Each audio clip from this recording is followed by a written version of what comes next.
तो अब देखेंगे सेकंड पार्ट जीआई हेमरेज का। तो इसमें हम देखेंगे, पहले वाले पार्ट में हमने सब कुछ देख लिया था कि क्या क्या कारण थे, कॉज। अब देखेंगे कि क्या मैनेजमेंट है इसके। तो मैनेजमेंट ऑफ वेरिसियल जीआई हेमरेज का। तो मैनेजमेंट एल्गोरिथम क्या है, अगर अपर जीआई हेमरेज में ब्लड आ रहा है, ठीक है। अपर जीआई हेमरेज में ब्लड कैसे आता है, जब वॉमिटिंग होती है तो उसमें पता चलता है ब्लड आ रहा है। तो हम लोग क्या करेंगे, आईवी लाइन लगाएंगे। और आईवी लाइन कौन सी लगाएंगे, जब भी ब्लीडिंग होती है तो आईवी लाइन लगाएंगे कौन सी वाली, मतलब वाइड बोर वाली। तो वाइड बोर वाली कौन सी होती है, 16, 18, 14, मोस्ट कॉमनली 16, 14 यूज़ करते हैं, है ना। तो और क्रॉस मैचिंग करेंगे ब्लड की। पहले तो ब्लड भी चेक करेंगे ना कि ब्लड ग्रुपिंग क्या है, तो क्रॉस मैचिंग करेंगे। और क्या चेक करेंगे, जुडिशियस आईवी फ्लूइड, जिससे हाइपोटेंशन। और कितना हाइपोटेंशन रखेंगे, जैसे कि हम जब आईवी फ्लूइड चढ़ाते हैं, किस लिए चढ़ाते हैं कि मतलब उसको जो बीपी लो हो गया तो वो दोबारा से मेंटेन हो सके, ठीक है। तो फ्लूइड इसलिए चढ़ाते हैं। तो परमिसिव हाइपोटेंशन मतलब क्या है कि जैसे 110 से लेके 140 के बीच में ये गैप होता है सिस्टोलिक ब्लड प्रेशर का। तो हम लोग कितना रखेंगे, 110 तक रखेंगे। मतलब इससे ज़्यादा कम ना जाए, इससे ज़्यादा ना जाए, ठीक है। तो हम लोग ऐसे करके आईवी फ्लूइड चढ़ाएंगे कि बीपी इससे कम ना जाए, नहीं तो दिक्कत हो जाएगी। उससे ज़्यादा जाएगी तो हाइपरटेंशन है। तो परमिसिव हाइपरटेंशन मतलब कि एकदम कम रेंज पे रखेंगे। जहाँ पे हाइपोटेंशन होता है ना, जहाँ से नीचे जाएंगे तो हाइपोटेंशन होगा, और जहाँ से ऊपर जाएंगे तो नॉर्मल बीपी होगा। तो हम लोग वहाँ पे रखेंगे। तो ये होता है परमिसिव हाइपोटेंशन। एयरवे मैनेजमेंट करेंगे, मतलब कि एयरवे उसका ठीक हो, ताकि वो है ना सही से, और एस्पिरेशन ना हो, ठीक है। मतलब जो भी हम मुंह से ले रहे हैं वो हमारे ट्रैकिया में ना चला जाए, ठीक, एस्पिरेट ना हो जाए। आईवी एजेंट, तो आईवी एजेंट में क्या देते हैं, टेरलीप्रेसिन जो कि बेस्ट है, ठीक है। और ऑक्ट्रियोटाइड मोस्ट कॉमनली यूज करते हैं हम लोग, ठीक है। ऑक्ट्रियोटाइड ड्रग है। और क्या है, प्रोप्रेनोनोल, ठीक है, इसको हम लोग अवॉइड करेंगे, ठीक है। प्रोपेनोल क्या है, बीटा ब्लॉकर है। क्यों, क्योंकि बीटा ब्लॉकर क्या करता है, देखो ये तुमने फार्मा में पढ़ा होगा अगर याद हो तो, ABCD ऐसे लिखते हैं हम लोग। तो ए से होता है अल्फा, बी से होता है बीटा, और सी से होता है कंस्ट्रक्शन, डी से होता है डायलेशन। तो जो अल्फा ब्लॉकर है वो कराता है वैसो कॉन्स्ट्रिक्शन, ठीक है। वैसे कॉन्स्ट्रिक्शन। तो जब वैसे कॉन्स्ट्रिक्शन कराएगा तो क्या कराएगा, ठीक है। और ऐसे ही जो बीटा वाला है वो क्या कराता है, वैसो डायलेशन, ठीक है। तो ये क्या, देखो ये बीटा वाला कराता है वैसो डायलेशन, अल्फा वाला कराता है वैसो कॉन्स्ट्रिक्शन। लेकिन अगर हम लोग इसका एंटागोनिस्ट देंगे, एंटागोनिस्ट मतलब ब्लॉकर देंगे, तो जैसे कि प्रोप्रेनोल, तो ये उल्टा काम करेगा। तो डायलेशन नहीं कराएगा, क्या कराएगा, कंस्ट्रिक्शन कराएगा। और डायलेशन का मतलब तो बीपी लो होता है, लेकिन कंस्ट्रिक्शन मतलब क्या होता है, बीपी हाई, हाई मतलब हाइपरटेंशन। तो इसलिए हम लोग ये नहीं देंगे, बीटा ब्लॉकर नहीं देंगे, ठीक है, समझ में आया? तो ये तो ट्रिक थी हमारी छोटी सी, ये फार्मा की ट्रिक है, ठीक है। अब देखते हैं, तो इसके बाद हम लोग क्या करेंगे, अपर जीआई एंडोस्कोपी करेंगे, ठीक है।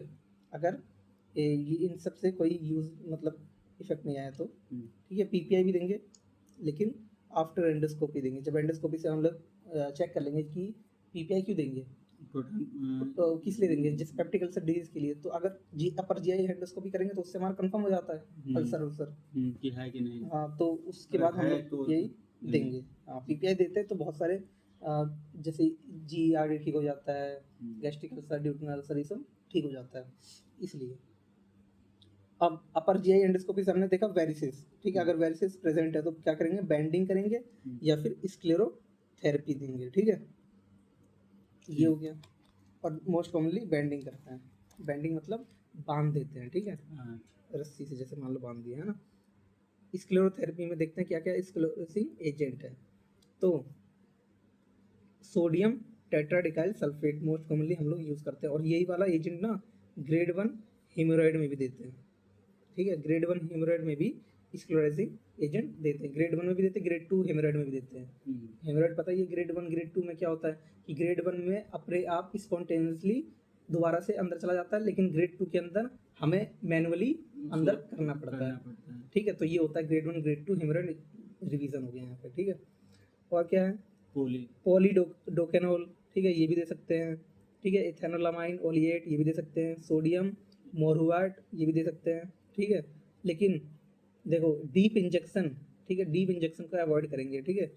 क्यों, इसके कारण कॉम्प्लिकेशन हो सकते हैं। और क्या कॉम्प्लिकेशन होंगे, अगर हाँ कोई भी चीज़ है जैसे अल्सर है तो वो परफोरेट हो जाएगा, और इसके कारण सडन चेस्ट पेन होता है, ठीक है। मैकेनिज्म क्या होता है इसका, स्क्लेरोथेरेपी का, तो इसमें फाइब्रोसिस होता है, इसलिए ये हम लोग देते हैं। तो और देखते हैं पोस्ट बैंडिंग या फिर स्क्लेरोथेरेपी हमने जो भी किया, इसके बाद क्या होता है। तो ये तो ब्लीडिंग स्टॉप हो जाएगी, ठीक है। और ब्लीडिंग अगर स्टॉप हो गई तो 24 घंटे बाद हम लोग मॉनिटरिंग करेंगे कि रीब्लीडिंग तो नहीं हो रही है। 24 घंटे बाद क्या होता है, दोबारा से चालू हो जाएगा ब्लीडिंग होना, क्योंकि फाइब्रोसिस अगर हुआ भी है तो कई बार होता है ना कि जैसे फाइब्रोसिस हो गया फिर ऐसे करके हम थोड़ी देर बाद दोबारा से ब्लीडिंग हो जाती है ना, ऐसा होता है ना, तो वैसे ही अंदर भी हो सकता है। तो हम लोग क्या करेंगे, दोबारा से उसको ठीक करेंगे। अगर ब्लीडिंग नहीं हो रही है तो हम लोग क्या करेंगे, डिस्चार्ज कर देंगे, मतलब कि छोड़ देंगे, पेशेंट को अपने घर चले जाए। अब अगर ब्लीडिंग मान लो कंटिन्यू है, हो रही है, तो हम लोग सेकंड ट्रायल एंडोस्कोपी करेंगे, मतलब दोबारा से एंडोस्कोपी करेंगे। मतलब ब्लीडिंग हो रही है तो हम लोग दोबारा से एंडोस्कोपी से ठीक करने की कोशिश करेंगे। लेकिन अगर फेल हो गया है तो हम लोग क्या करेंगे, टिप्स करेंगे, ट्रांसजुगुलर इंट्राहेपेटिक पोर्टो सिस्टमिक शंट कर देंगे, ठीक है। ये एक तरह से डेफिनेटिव मैनेजमेंट ब्लीडिंग का हो जाएगा, ठीक है। ट्रांसजुगुलर इंट्राहेपेटिक पोर्टो सिस्टमिक शंट, ठीक है। इससे क्या करेंगे, कोगुलेशन को हम लोग डीअरेंज करेंगे, मतलब ठीक करेंगे, और ब्लीडिंग जो होगी स्टॉप हो जाएगी ट्यूब से, ठीक है। टेम्परेरीली ब्लीडिंग स्टॉप हो जाएगी ट्यूब की हेल्प से, ठीक है। अब देखते हैं कि उनसे कौन से ट्यूब्स इस्तेमाल करेंगे। तो एक तो हो गया सेंगस्टेकन ब्लैक मोर ट्यूब, ठीक है। इसके मोस्ट कॉमनली हम लोग यूज़ करते हैं। इसके तो 3 चैनल है, मतलब 3 जगह से हम लोग कुछ ना कुछ डाल सकते हैं। एक और 2 बैलून है, ठीक है। तो 2 बैलून है, ये रहा एक, ये रहा 2, ठीक है। गैस्ट्रिक बैलून है एक, और एक ईसोफेजियल। देखो जो नीचे जाएगा वो गैस्ट्रिक बैलून होगा, क्योंकि गैस्ट्रिक तो बाद में आता है ना, और जो ऊपर रहेगा वो ईसोफेजियल बैलून रहेगा। तो इसको याद करने की जरूरत है नहीं है, क्योंकि जो ज़्यादा अंदर जाएगा तो गैस्ट्रिक में पहुंचेगा, तो गैस्ट्रिक बैलून, जो ऊपर होगा वो ईसोफेजियल बैलून। तो हमें लोकेशन याद करने की जरूरत नहीं है। वैसे यहाँ पे देखो शेप से पता चल जा रहा है, ये ईसोफेगस की तरह है तो ईसोफेजियल है, स्टमक की तरह है तो गैस्ट्रिक बैलून है ना। अब इसमें देखो 3 छेद है, तो एक में क्या करेंगे, एक से हम लोग गैस्ट्रिक बैलून को फुलाएंगे, ठीक है। और एक को किसको, एक से ईसोफेजियल वाले को, ठीक है। और एक से क्या होगा, एस्पिरेशन, ठीक है। मतलब जो चीजें मतलब यहाँ पर है वो एस्पिरेट, मतलब दोबारा से खींचना है ना। तो इस तरीके से इसका यूज हो गया।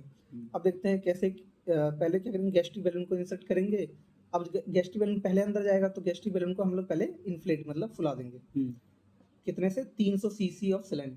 जो नॉर्मल सलाइन डालेंगे कितना डालेंगे, 300 सीसी डालेंगे, 300 सीसी ऑफ सलाइन, ठीक है। सिरिंज से। और टेम्पोनार्ड इफेक्ट चालू हो जाएगा। टेम्पोनार्ड इफेक्ट यही होता है, जब बैलून कहीं पे जैसे छेद है वहाँ पे बैलून चला गया तो वो जब उसको खींचेंगे तो वो एक तरह से वो भट जाएगा ना, छेद, मतलब रुक जाएगा, ब्लॉकेज नोराइन जो होता है वो फैल जाएगा, वो ब्लॉक वहाँ पे मतलब है ना, रुक जाएगा। तो टेम्पोनार्ड क्या करता है, यही तो होता है कि कहीं एक जगह से, मतलब ये छेद था और उस छेद से फिर हमने जब वहाँ पे बैलून लगा दिया तो एक तरह से वो छेद बंद हो गया, ठीक है। तो टेम्पोनार्ड इफेक्ट, और इससे ब्लीडिंग रुक जाती है। यही चीज़ हमने वहाँ पे भी देखा था, पोस्टपार्टम हेमरेज में भी वहाँ पे भी करते हैं, ठीक है। टेम्पोनार्ड बैलून, टेम्पोनार्ड, ठीक है। देखो पुलिंग अप ऑफ बैलून, जब बैलून को खींचते हैं तो वो ब्लॉक हो जाता है वो area. Arrest of bleeding, bleeding को यही इसकी वजह से क्या हो गया, अरेस्ट कर लिया, मतलब रोक दिया, है ना। तो ब्लीडिंग, अगर ब्लीडिंग स्टॉप हो गई तो ठीक है, नहीं स्टॉप हुई तो क्या करेंगे, ईसोफेजियल बैलून इन्फ्लेट। आप क्या करेंगे, देखो पहले स्टमक वाले को इन्फ्लेट कर दिया और ऐसे कर दिया तो वहाँ पे जो छेद था वो बंद हो गया, मतलब कि अब ब्लीडिंग ऊपर को नहीं आएगी। लेकिन अगर मान लो ऊपर आ रही है तब भी, तो अब दूसरा बैलून कौन सा है, ईसोफेजियल, और ईसोफेजियल वाला बैलून कैसा, थोड़ा बड़ा है, तो ईसोफेजियल वाले बैलून को अब हम लोग क्या करेंगे, फुला देंगे, ठीक है। तो उसको अब जब फुला देंगे तो अब ईसोफेगस मतलब घट गया एक तरह से, मतलब वो एकदम ब्लॉक हो गया। तो वो ब्लॉक हो गया तब उसके ऊपर ब्लीडिंग नहीं आएगी, तो ये हो गया, है ना। और डिफ्लेट कर देंगे एवरी 12 घंटे बाद, ठीक है। अब ये नहीं है कि हम लोग कंटिन्यूस ना ब्लॉक करे रहेंगे, ठीक है। तो कंटिन्यूस ब्लॉक तो नहीं करेंगे, तो हम लोग 12 घंटे बाद दोबारा से हवा निकाल देंगे बैलून में से, ताकि क्या, ईसोफेजियल नेक्रोसिस ना हो, ठीक। नेक्रोसिस क्या होता है, जब कहीं पे ब्लड की सप्लाई सही से ना हो तो वहाँ पे जब, हाँ मतलब ऑक्सीजन नहीं पहुँच पा रहा, हाइपोक्सिया, और हाइपोक्सिया की वजह से उसके बाद क्या हो सकता है, नेक्रोसिस हो सकता है, मतलब सेल डिग्रेड, अपने आप डिग्रेड हो जाएंगे, ठीक है। इसका डिसएडवांटेज क्या है कि एस्पिरेशन, एक एस्पिरेशन ट्यूब होता है जिससे हम लोग ईसोफेगस को एस्पिरेट नहीं कर सकते। देखो एस्पिरेशन वाली ट्यूब तो एक ही है ना। तो इससे हम लोग स्टमक को तो एस्पिरेट कर ले रहे हैं, लेकिन क्या ईसोफेगस को एस्पिरेट कर पा रहे हैं, नहीं। तो ये इसका एक तरह से डिसएडवांटेज है, वो कोई बड़ा डिसएडवांटेज नहीं। अब देखते हैं एक और बैलून जिसका नाम है मिनेसोटा बैलून, ठीक है, मिनीसोटा मिनेसोटा बैलून। तो इसके अंदर 2 बैलून होते हैं, ठीक है, और 4 चैनल होते हैं। तो जो प्रॉब्लम अभी हमने पीछे वाले बैलून में देखा, वो प्रॉब्लम यहाँ पे नहीं है, ठीक है। तो इसके अंदर वही चीज़ होगी जो प्रॉब्लम उसके अंदर थी, मतलब जैसे वहाँ पे इसके लिए एस्पिरेशन नहीं था, जिसके लिए ईसोफेगस के लिए नहीं था एस्पिरेशन चैनल, तो इसके अंदर उसके लिए भी बना दिया है, ठीक है। बाकी तो वही चीज़ है कि ये गैस्ट्रिक के लिए हो गया, ईसोफेगस बैलून हो गया, ठीक है। और एक देख लेते हैं आप तीसरा, लिंटन ट्यूब, ठीक है। तो इसके अंदर एक ही बैलून है, एक ही बैलून है और 3 चैनल हैं। तो ईसोफेगस से एस्पिरेट कर सकते हैं, गैस्ट्रिक से एस्पिरेट कर सकते हैं, लेकिन बैलून एक ही है, तो मतलब किसका बैलून होगा, एक ही बैलून होगा। तो ये तो ज़्यादा अंदर जाएगा तो किसके लिए हो जाएगा, गैस्ट्रिक के लिए हो जाएगा। और अगर उससे ऊपर तुम करना चाहो तो ईसोफेगस के लिए भी एस्पिरेट कर सकते हो, ठीक है। तो इसी एक बैलून का हम लोग दोनों तरीके से काम कर सकते हैं। तो अब देखते हैं एक तरफ से, इसके बाद अगर ये इन सबसे भी फेल हो जाता है तो हम लोग क्या करेंगे, संट। तो संट कौन सा यूज़ करेंगे, ट्रांसजुगुलर इंट्राहेपेटिक पोर्टोसिस्टमिक संट, ठीक है। तो मोस्ट कॉमन यही वाला यूज़ करते हैं हम लोग, टिप्स वाला। तो नॉन स्पेसिफिक संट है, पहली बात तो ये नॉन स्पेसिफिक मतलब कभी भी स्पेसिफिक, नॉन स्पेसिफिक मतलब ये होता है कि स्पेसिफिक मतलब सिर्फ इसके लिए ही हम लोग बात कर रहे हैं, और नॉन स्पेसिफिक मतलब सिर्फ इसके लिए नहीं, इसके अलावा और भी चीज़ों के लिए। तो मतलब कि यहाँ पर भी ये चीज़ें नॉन स्पेसिफिक संट है, तो इसका हम यूज़ और भी जगह कर सकते हैं। संट क्या करता है यहाँ पे वैसे, कि ये पोर्टल जो हाइपरटेंशन हो रहा था उसको डिक्रीज करने में हेल्प करता है, ठीक है। तो पोर्टल प्रेशर को कम करेगा। यहाँ पे फोटो में देख सकते हैं एक बार, ये इन्फीरियर वीना कावा है, ठीक है, नीचे से ऊपर जा रही है ब्लड लेके, ये पोर्टल वेन है, ठीक है। तो और ये ये हेपेटिक वेन यहाँ पे चेंज हो गए हैं सब, मतलब ब्लड लेके जा रहे हेपेटिक वेन और हैं। पोर्टल वेन के बीच बना दिया तो गया है टिप्स। हाँ, तो ये जो पोर्टल वेन है और ये हेपेटिक वेन है, ठीक है, जो भी इन्फीरियर वीना कावा में खुल रही है, तो इनके बीच में हम लोगों ने क्या लगा दिया, संट लगा दिया है, ठीक है। टिप्स जिससे इधर भी ब्लड आने आने जाने लगेगा। कॉम्प्लिकेशन क्या है, तो इससे कॉम्प्लिकेशन क्या है कि अगर अर्ली देखें तो रप्चर ऑफ लीवर कैप्सूल का रप्चर हो सकता है, और मोस्ट कॉमन क्या हो सकता है, ब्लॉक हो जाएगा, ठीक है। तो ब्लॉक होने के बाद में क्या प्रेशर बढ़ जाएगा और इसके कारण अपर जीआई हेमरेज और ज़्यादा हो जाएगा। गट जो गट ब्लड है उसके अंदर क्या है, टॉक्सिन मान लो है, तो टॉक्सिन लीवर को खराब करेगा और डिटॉक्सिफिकेशन होगा। जब टॉक्सिन जाता है लीवर में तो उसके कारण लीवर की दिक्कत होती है। नॉन सेलेक्टिव संट है, ठीक है, तो सिस्टमिक सर्कुलेशन में इंसेफ्लोपैथी फिर करा देगा, ठीक है। जो टॉक्सिन है ये टॉक्सिन इंसेफ्लोपैथी करा देगा, ठीक है, और ये टॉक्सिन डिटॉक्सिफिकेशन भी लीवर का करा देगा। इंडिकेशन क्या है, वेरिसियल ब्लीडिंग में यूज़ करते हैं, intractable ascites related portal hypertension में ही यूज़ कर सकते हैं, ठीक है, इस संट का। टाइप्स ऑफ संट, संट के टाइप एक नॉन सेलेक्टिव और एक सिलेक्टिव, ठीक है। तो नॉन सेलेक्टिव देखते हैं, अगर संटिंग हमने करी गट की या फिर स्प्लेनिक ब्लड की, ठीक है, तो क्या होगा, या फिर बोवल की, ठीक है।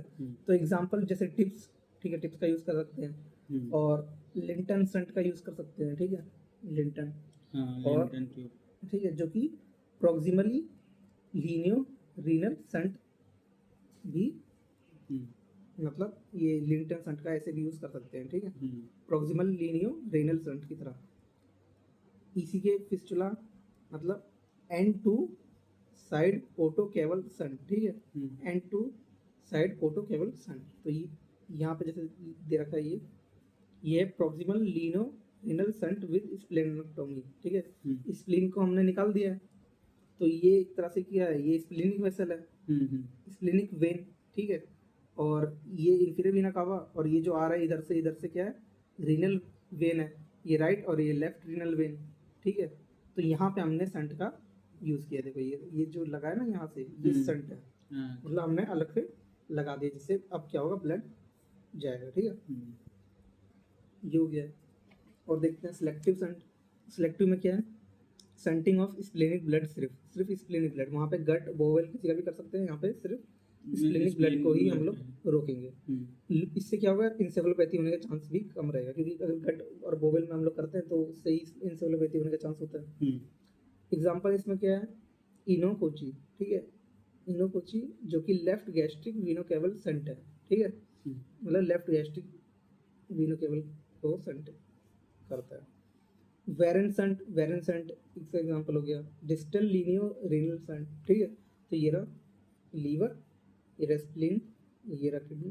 तो ये जो है, ये लेफ्ट लेफ्ट रीनल वेन है, हम्म, और यहाँ से सेंट ये लगा है इधर से, ये स्प्लीन वेन को यहाँ पे कनेक्ट कर दिया है, ठीक है। और ये क्या जा रहा है, पोर्टल वे, ठीक है। तो ये डिस्टल लीनो रीनल वालन सेंटर। और क्या है, सुगिरा प्रोसीजर। सुगिरा प्रोसीजर क्या है, जब संट फेल हो जाए तब उसके बाद है। अच्छा, तो ईसोफेजियल डीवेस्कुलराइजेशन प्रोसीजर ये है, ठीक है। मतलब ईसोफेगस से क्या करेंगे, डीवेस्कुलराइज कर देंगे, मतलब कि वेसल जो जा रही हैं ईसोफेगस को सप्लाई कर रही है उसको ही हटा देंगे। हाँ, तो लोअर ईसोफेगस में करेंगे 5 से 10 सेंटीमीटर, ठीक है। जो मतलब ये नहीं कि पूरा पूरा ईसोफेगस, जो लोअर ईसोफेगस है वहीं पे ही 5 से 10 सेंटीमीटर हम लोग क्या करेंगे, डीवेस्कुलराइज कर देंगे, मतलब कि जितना ब्लड सप्लाई है उसको रोक देंगे। इसीलिए इसको रेयर करते हैं क्योंकि इसमें दिक्कत ज़्यादा है ना, तो सेगुलर प्रोसीजर को हम लोग कम करते हैं।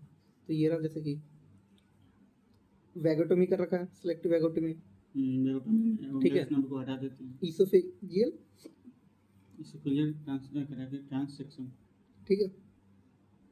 ये स्प्लेनेक्टोमी कर दिया, काट दिया स्प्लेन को। देखो सबको एनास्टो मतलब सब क्यों रोक दिया है ना, ये देखो यहाँ से यहाँ तक रोक दिया है, ठीक। अपर जीआई हेमरेज प्लस में वो पोर्टल हाइपरटेंशन, तो अगर ये दोनों चीज़ें एक साथ हो तो इससे लीवर खराब हो सकता है, ठीक।